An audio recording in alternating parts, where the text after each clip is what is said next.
Assalamualaikum warahmatullahi wabarakatuh. Selamat datang kembali di video pembelajaran Al-Quran Hadis kelas 9. Pada video kali ini kita akan belajar tentang ilmu tajwid, yang pada khususnya adalah tentang hukum mad, yang mana hukum mad ini terjadi pada akhir kalimat. Jadi dikhususkan pada hukum mad pada akhir kalimat.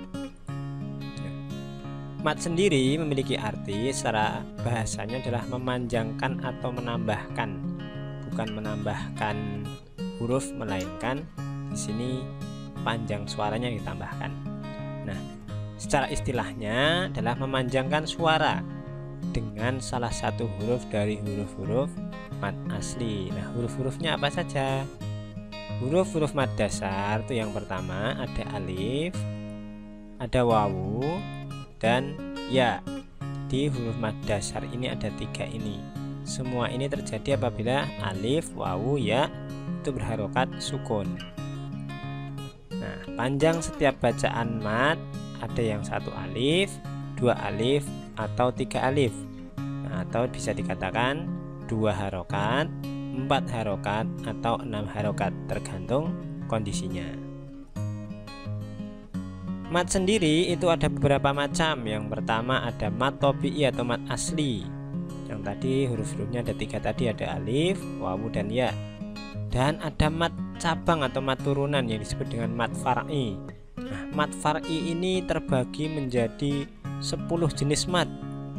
Ada yang pertama mad wajib mutasil, mad jaiz munfasil, kemudian mad lazim harfi musyabba, mad lazim harfi mukhaffafa, mad lazim kalimi musaqal, mad lazim kalimi mukhaffafah. Kemudian juga ada mad badal, mad arid li sukun, mad iwad, dan mad lin. Namun tidak semua mad akan kita bahas. Yang kita bahas yang berpengaruh pada akhir kalimat. Dan yang saya warna ini 3 ini adalah semuanya mad yang terjadi pada akhir kalimat. Nah, bagaimana mad arid li sukun, mad iwad, dan mad lin? Kita simak bersama. Nah, ini adalah mad arid li sukun. Mad arid li sukun itu memiliki arti pemberhentian bacaan pada akhir kata atau kalimat. Sedangkan huruf sebelum huruf yang diwakafkan itu merupakan salah satu dari huruf-huruf dasar atau mad asli, yakni alif, wawu, atau ya. Nah, bagaimana toh maksudnya ini? Oke, kita contohkan saja. Nih, kita sering membaca surat Al-Kafirun dan kita sudah melakukannya, cuman mungkin tidak sadar kalau itu kita membaca tentang mad arid li sukun. Contoh ya, Qul ya ayyuhal kafirun. Nah, disinilah terjadi yang namanya mad arid li sukun, di mana sebelum huruf yang diwakafkan itu diberhentikan dan dimatikan. Di sini adalah huruf nun, ada huruf wawu yang merupakan salah satu dari mad asli. Jadi bisa juga dikatakan mad tabi'i atau mad asli yang dihadapkan dengan wakaf atau tanda berhenti. Contoh lainnya, ara'aital ladzi yukadzibu biddin. Jadi nunnya mati, cuman ini dipanjangkan, ada matnya di sini. Namanya mad arid li sukun. Nah, panjang dari bacaan ini adalah 1 sampai 3 alif. Jadi bebas memilih, bisa 1 alif, 2 alif, atau maksimal 3 alif. Jadi kalau dibacanya al-kafirun 2, kalau al-kafirun bisa dikatakan 4 misalkan, dan bisa lebih panjang lagi, al-kafirun. Jadi ini bebas ya, ada 1 sampai 3. Bebas memilih, cuman kalau membaca misalkan dalam surat Al-Kafirun ya panjangnya harus disamakan semua. Mau 2 harokat maksudnya, atau 4 atau 6 silakan. Kemudian mad yang kedua ada mad iwad. Kalau tadi mad arid li sukun, sekarang mad iwad.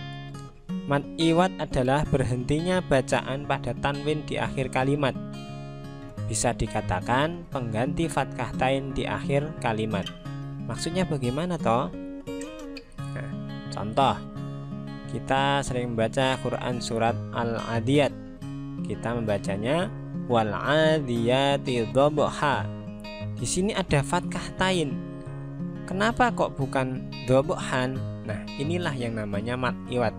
Di mana mad iwad ini bekerja di sini. Meskipun fathah tain, kita tidak membaca dhabhan, melainkan dhabha. Nah, ini dirubah jadi menjadi fathah biasa.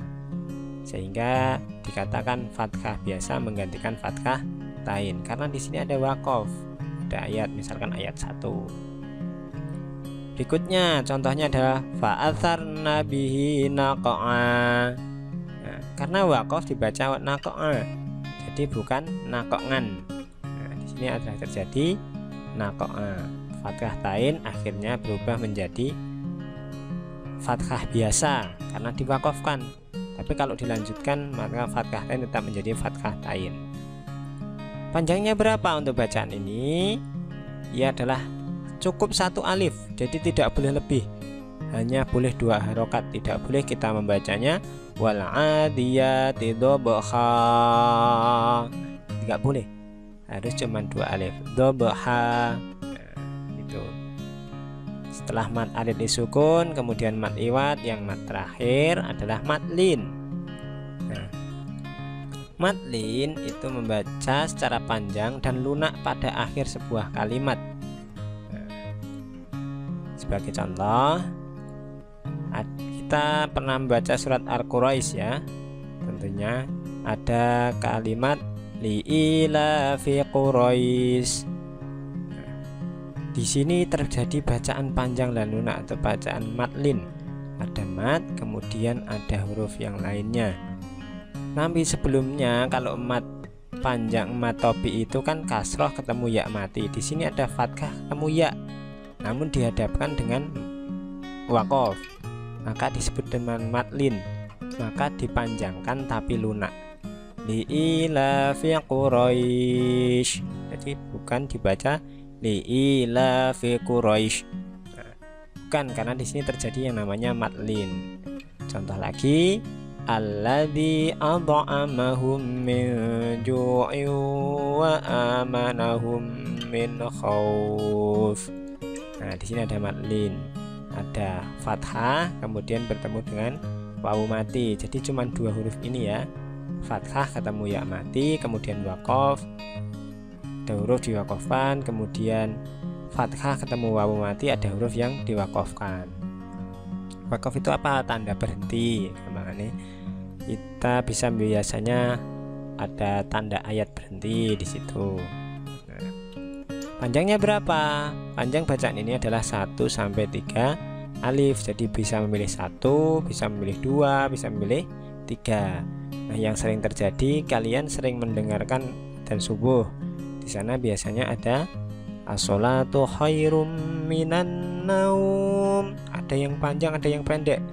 Terkadang menjadi perdebatan di situ ya. Nah, di sini ternyata ada madlin di situ. Jadi kalau ada yang membaca panjang juga jangan disalahkan, kan di situ ada madlin. Kalau yang membaca pendek, saya kurang tahu dasarnya dari mana. Tapi yang penting kita tidak boleh saling mengolok-olok ya. Tuh, kalau misalkan kita perbaiki diri saja ya. Oke, jadi mad yang bersinggungan dengan waqaf itu ada 3. Yang pertama ada mad arid lisukun, kemudian mad iwad, dan terakhir adalah mad lin. Nah, itu diingat-ingat ya. Untuk video kali ini mungkin saya cukupkan sekian. Bisa kalian nanti praktekkan di rumah, bisa praktekkan ketika membaca surat-surat atau ayat-ayat dalam Al-Quran. Praktekkan 3 ayat ini, 3 ilmu ini, sehingga bacaan kita menjadi lebih baik. Saya yakin kalian sudah bisa membaca semua, cuman belum tahu namanya saja ya. Terima kasih, semoga bermanfaat. Wassalamualaikum warahmatullahi wabarakatuh.